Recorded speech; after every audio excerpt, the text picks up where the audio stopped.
여러분, 이것은 저의 성경적 믿음입니다. 여러분은 어떻게 생각하십니까? 좀 참고가 되었으면 좋겠습니다. 여러분, 잠시 동전 한 개를 우리 각자 본인이라고 상상해 보십시다. 혹시 동전이 있으시면 그것을 보고 생각하셔도 되십니다. 동전이 현실로 존재하는 동전 되게 하려면 앞면과 뒷면이 존재하듯 믿음과 순종은 사랑과 공의와도 같습니다. 믿음의 속성은 순종을 포함하고 있으며 사랑의 속성은 공의를 포함하고 있는 것입니다. 예수님의 십자가의 죽음의 속성은 부활을 동시에 믿는 것이며 예수님께서 세상에 오심의 초림으로 재림 또한 믿는 것입니다. 예수님의 신성 안의 인성은 하나님의 본질 안의 본체입니다. 여러분 이해가 되십니까? 또한 하나님의 의는 완전하시기에 바리새인의 의와 서기관의 의를 내포하기도 하는 것입니다. 하나님의 마음은 이 두 가지 속성을 포함할 때 완전한 하나님 안에 예수님 안에 포함된다라고 생각하시면 되는 것입니다. 이것을 믿는 것이 예수님을 믿는 믿음이라 말하고 싶습니다. 예수님을 믿을 때 성령님이 내주하심으로 하나님의 사랑과 공의의 성품이 나타난다는 것입니다. 그렇다면 진정 예수님을 믿는다라고 예수님 안에 있다라고 한다는 것은 어떤 의미인지 교회들은 잘 생각해 보아야 할 것입니다. 여러분, 제가 말씀드리려고 하는 핵심은 늘 교회에 가서 예배드리고 헌금드리고 각종 봉사의 순종이 아닙니다. 이런 행위를 말하는 것이 아닙니다. 이런 것들은 하나님의 성품, 거룩함이 없어도 인간의 의로움으로도 행할 수 있는 부분입니다. 오히려 이런 행위는 다른 타 종교들이 더 잘하고 있습니다. 그렇다고 잘못됐다라고 말하는 것은 아닙니다. 이것들도 중요합니다. 하지만 이런 행위는 구원과는 상관이 없다라는 것입니다. 저는 지금 하나님의 나라에 구별된 자로 하나님의 성품, 거룩함과 불의와 불법을 싫어하는 의로움이 있는지 말하고 있는 것입니다. 반드시 예수님을 믿는다는 것은 우리 안에서 하나님의 말씀을 따르려고 하는 것이 당연한 이치라는 것입니다. 왜냐하면 우리 모두는 양심이라는 의식을 가지고 있기 때문입니다.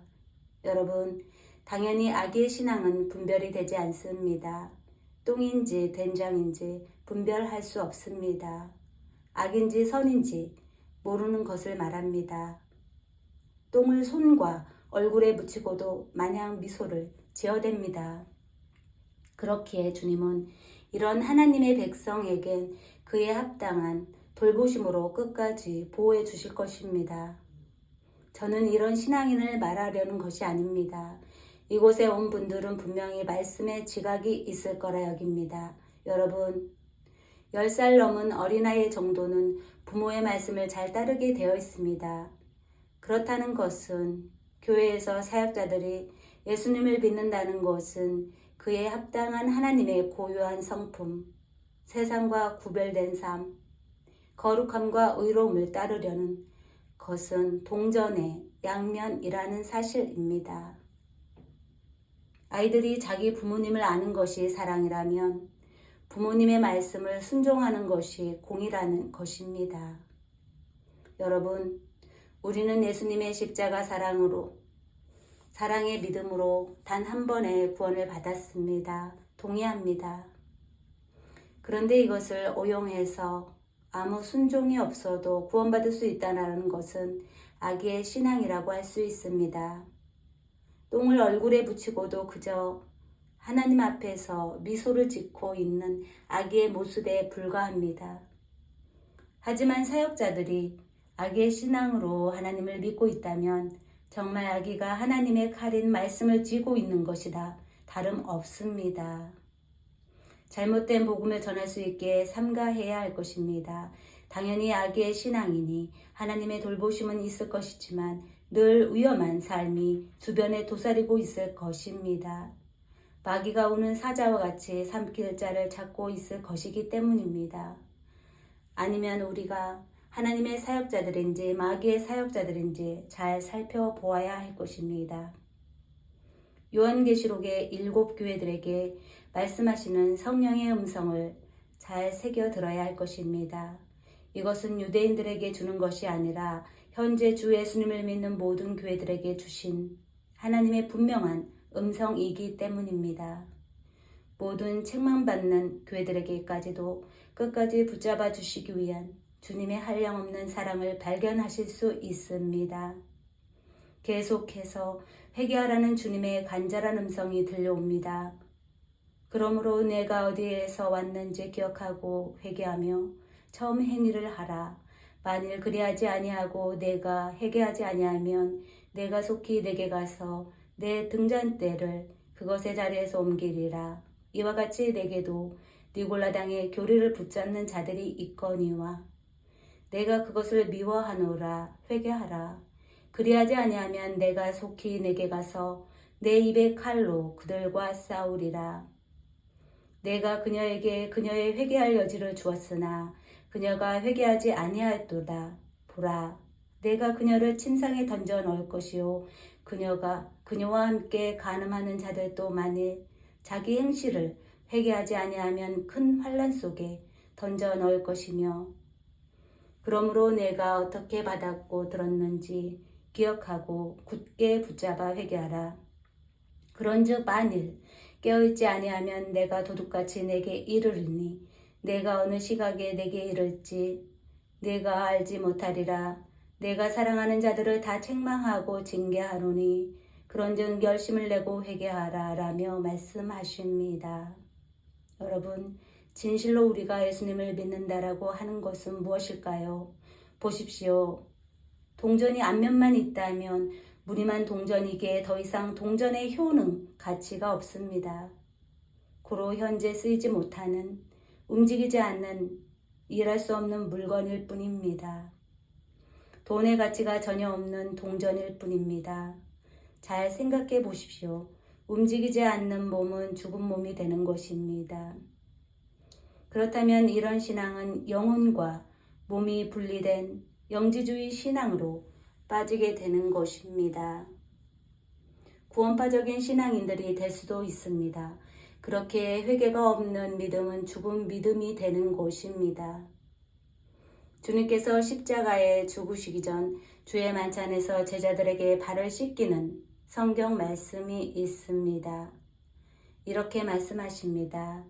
요한복음 13장 6장 이하의 말씀을 보시면 참다운 회개의 의미를 말해줍니다. 주 예수님은 특히 베드로에게 내가 하는 것을 지금은 알지 못하나 이후에는 알리라 하십니다.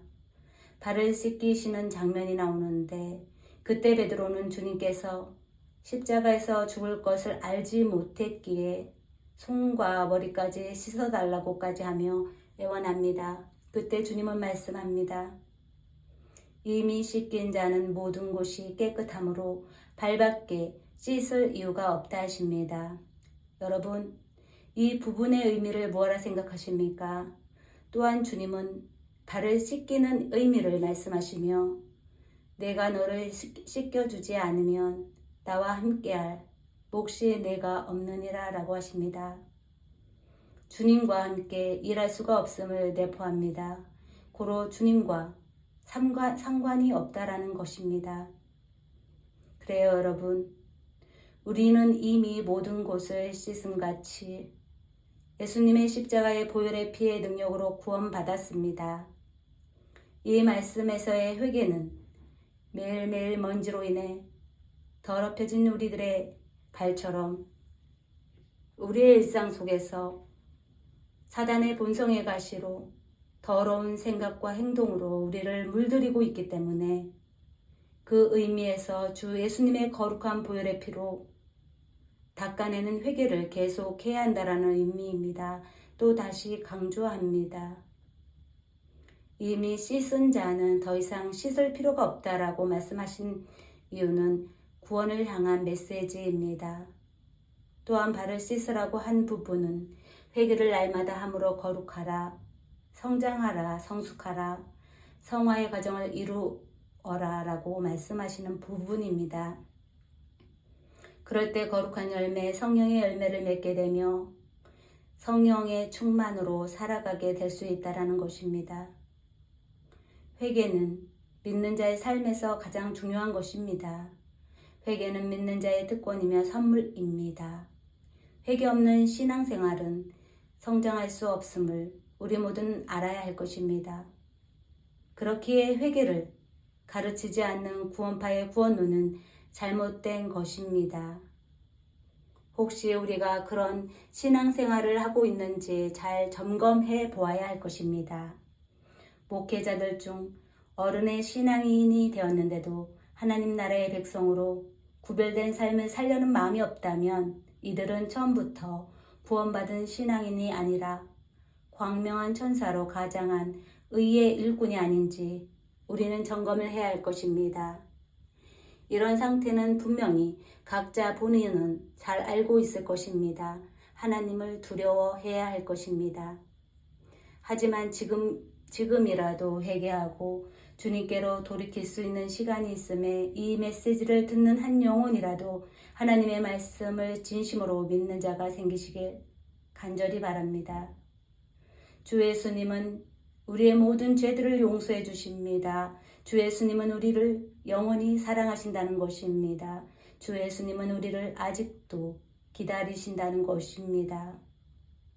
우리는 날마다 성령님과 함께 살아계신 하나님의 말씀을 믿으며 주님의 성품, 거룩함과 의로움, 겸손함으로 성령의 열매를 맺어가며 살아야 할 것입니다. 늘 말씀과 기도로 생활해야 할 것입니다. 오늘도 하나님을 기쁘시게 하는 일이 무엇인지 살펴보아야 합니다.